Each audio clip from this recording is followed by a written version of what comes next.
Imagine करिए जिस घर में आप पिछले 50 साल से रह रहे हैं उसको छोड़ने के लिए बोल दिया जाए, जिस दुकान को आपने इतनी मेहनत से खड़ा किया हो उस दुकान को तोड़ने के लिए बोल दिया जाए तो कैसा लगेगा आपको। ऐसा ही कुछ हो रहा है उत्तराखंड के जोशीमठ के लोगों के साथ। इतनी गरीबी में भी हम लोगों ने अपना सब कुछ जोड़ के रखा हुआ है और आज हम इसे छोड़ के। सब बोलते हैं कि जोशीमठ स्वर्ग है, आज स्वर्ग खत्म हो गया तो क्या करें। हमने सोचा था अपने घर में मरेंगे तो ये भी खत्म हो गया है। लोगों के पत्थर ढोए, लोग काम करा, मजदूरी करी, तब जा करके ये करा था, सब खत्म हो गया। अब ऐसा क्यों हो रहा है, क्या कारण है इसके पीछे, ये सारा कुछ डिस्कस करते हैं इस वीडियो में आगे।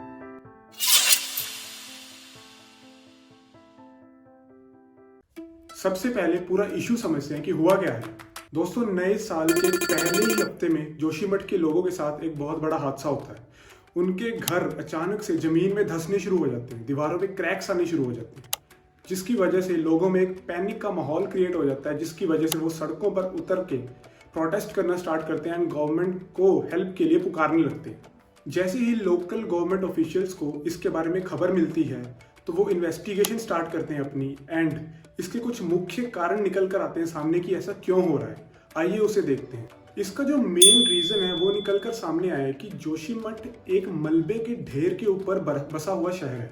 आज से काफी साल पहले काफी लैंडस्लाइड्स हुई थी, जिसकी वजह से लगभग आधा किलोमीटर जितना लंबा मलबे का ढेर एक जगह पे इकट्ठा हो गया था। अब उस मलबे के ढेर के ऊपर जोशीमठ का शहर बसा हुआ है।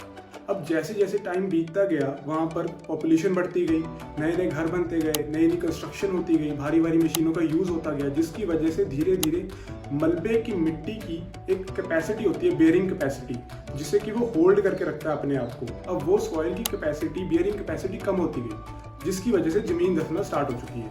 अब ऐसा नहीं है कि ये अचानक से पता लगा है, इसकी इंडिकेशन तो 1976 में ही मिल गई थी, जब एक फेमस मिश्रा कमीशन रिपोर्ट में यह पाया गया था कि जोशीमठ में रहना डेंजरस है। जी हाँ, और उसको अर्थक्वेक के जोन 5 में डाला गया था। एंड उसी रिपोर्ट में ये प्रिडिक्ट भी कर दिया गया था कि आने वाले कुछ सालों में जमीन धंस सकती है यहाँ पर। जी हाँ, लेकिन उस रिपोर्ट को ना ही उस टाइम की सरकार ने और ना ही लोगों ने अपनाया, और जैसा था वैसा कंटिन्यू रहने दिया। और सिटी को डेवलप करने के लिए और टूरिज्म को अट्रैक्ट करने के लिए वहाँ पर समय समय पर नई योजनाएं सरकार द्वारा लगाई गई, जैसे एनटीपीसी की Tapovan Vishnugarh hydro power plant हो, या फिर चार धाम योजना का कॉरिडोर हो, जिससे कि चारों धामों को आपस में जोड़ा जा रहा है, उसके लिए एक रास्ता बनाया जा रहा है, एक बीआरओ की तरफ से हिलांग बाईपास बनाया जा रहा है। एंड इवेंचुअली आज कंडीशन ये है कि मोर देन 800 घरों में दरारें आ चुकी है, घर गिरने की कगार पर हैं, होटल्स स्लांट हो चुके हैं, वो गिरने वाले हैं, दुकानें भी गिरने वाली हैं, एंड लोगों को वो जगह इमीडिएटली खाली करने के लिए बोल दिया गया है। इसके साथ साथ कुछ नेचुरल रीजंस भी हैं जिनकी वजह से ये हादसे हो रहे हैं, जैसे कि जलवायु परिवर्तन या फिर ग्लोबल वार्मिंग जिसे हम कह देते हैं, डिफोरेस्टेशन, जिसकी वजह से काफ़ी अनप्रिडिक्टेबल सा वेदर अचानक से हो जाता है, जो कि 2021 में पाया गया था, जबकि काफ़ी बारिश हुई थी जोशीमठ में। एंड इसका एक छोटा सा ट्रेलर 2021 में भी दिख गया था। जानकारी दे रहे हैं चमोली के जोशीमठ में जो एक बड़ा हादसा हुआ है। धौलीगंगा घाटी के रेणी में ऋषिगंगा प्रोजेक्ट में ग्लेशियर टूटने से भारी तबाही हुई है। अब इवेंचुअली हो क्या रहा है, सरकार ने बोल दिया है लोगों को कि अपने घर खाली कर दो, एंड वहां पर इंस्पेक्शन चलाई जा रही है कि जिस घर में ज्यादा दरारें हैं या जो घर किसी डेंजरस जोन में पाए जाते हैं उन घरों को गिराने का ऑर्डर भी दे दिया है।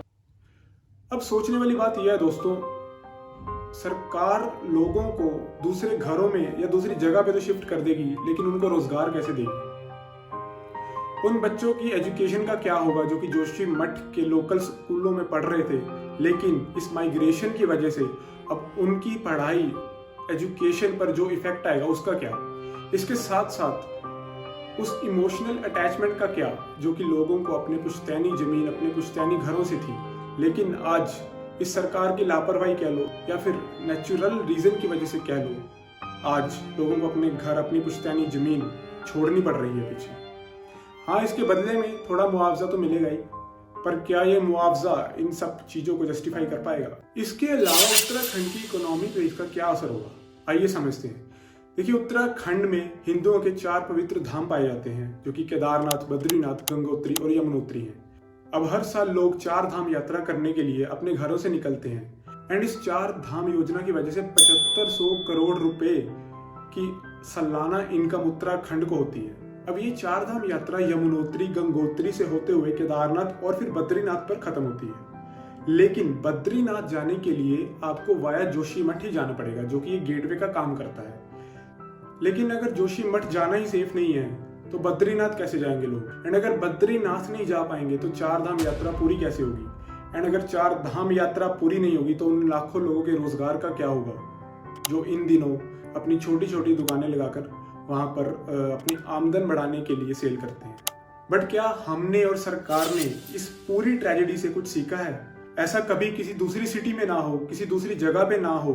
उसको रोकने के लिए हम क्या कर सकते हैं, ऐसा कभी कुछ हमने सोचा है?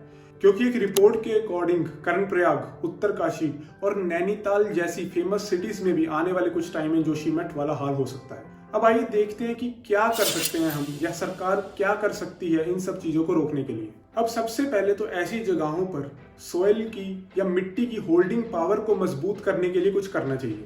अब सॉइल की होल्डिंग पावर से मतलब है कि मिट्टी की आपस में जुड़े रहने की शक्ति, आपस में चिपके रहने की शक्ति, जिससे कि वो अपने ऊपर बन रहे किसी भी नए मकान या किसी भी नए बिल्डिंग को गिरने से बचा सकती है। अब इस होल्डिंग पावर को इंप्रूव करने के लिए क्या किया जा सकता है? इसका सबसे सिंपल तरीका है ज़्यादा से ज़्यादा पेड़ लगाओ। हमने बचपन में ये पढ़ा होगा कि पेड़ है जो सॉइल इरोजन को कम करने में काम आता है।